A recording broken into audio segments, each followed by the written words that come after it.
My name is Mrinmoy Chakraborty. I am working as a electronics vocational trainer at Chourangi High School. My training provider name is Orion Edutech Private Limited. Today's topic is RAM, BIOS and PSU. First, we will discuss about RAM. RAM is the short-term memory in a computer that is used to store documents while they are being processed. It is available as a chip and is an IC soldered on the motherboard. RAM slots are present on the motherboard and provide slots for inserting RAM chips. This can be easily removed and replaced. This is a picture of a RAM chip and the slots are RAM slots. Second, we will discuss about BIOS. A motherboard also has a provision for initial setup of a computer after the power is turned on, which is called BIOS or boot firmware. The BIOS consists of a software code that gives a computer the basic instruction to start. Whenever the computer is turned on, it runs the program within BIOS to do some basic system checks, locates the operating system on the disk and starts the computer. Today's third topic is PSU or power supply unit.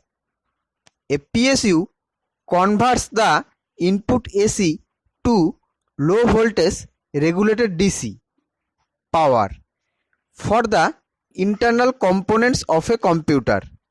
The most commonly used PSU in modern computer is switched mode power supply or SMPS. Now we will discuss about SMPS. And SMPS is also known as switching mode power supply, switch mode power supply, switched power supply or simply a switcher. It is an electronics power supply which efficiently converts electrical power, that is transfer power from a DC or AC source to DC loads such as a personal computer.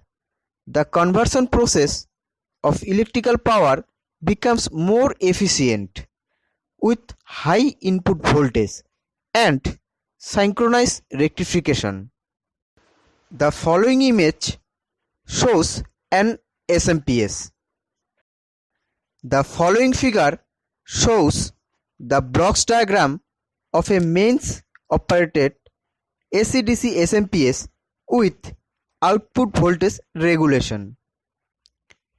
In the process of output voltage regulation by SMPS, there are certain stages involved which are input rectifier stage, inverter stage, voltage converter and output rectifier stage, and the last one is regulation stage. Now we will discuss about the first stage, that is input rectifier stage. This is the first stage of voltage regulation known as rectification. In this stage, an AC input is converted into DC. If the input is already in the form of DC, then there is no requirement of this stage.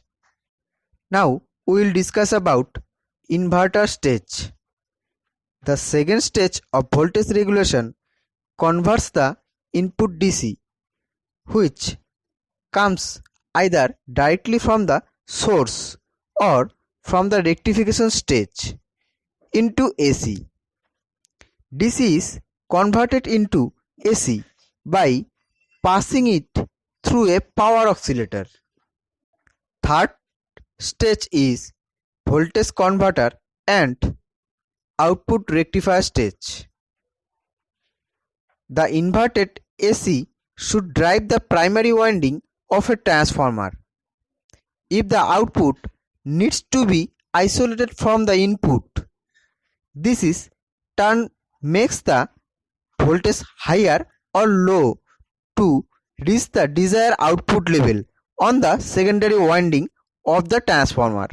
The AC output is rectified from the transformer if the desired output is DC. And the last stage is regulation.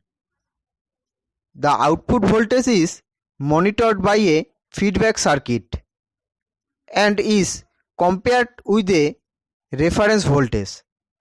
An additional power supply is used because the feedback circuit needs power to function before it can generate it. Thanks for watching. Please like, share and subscribe.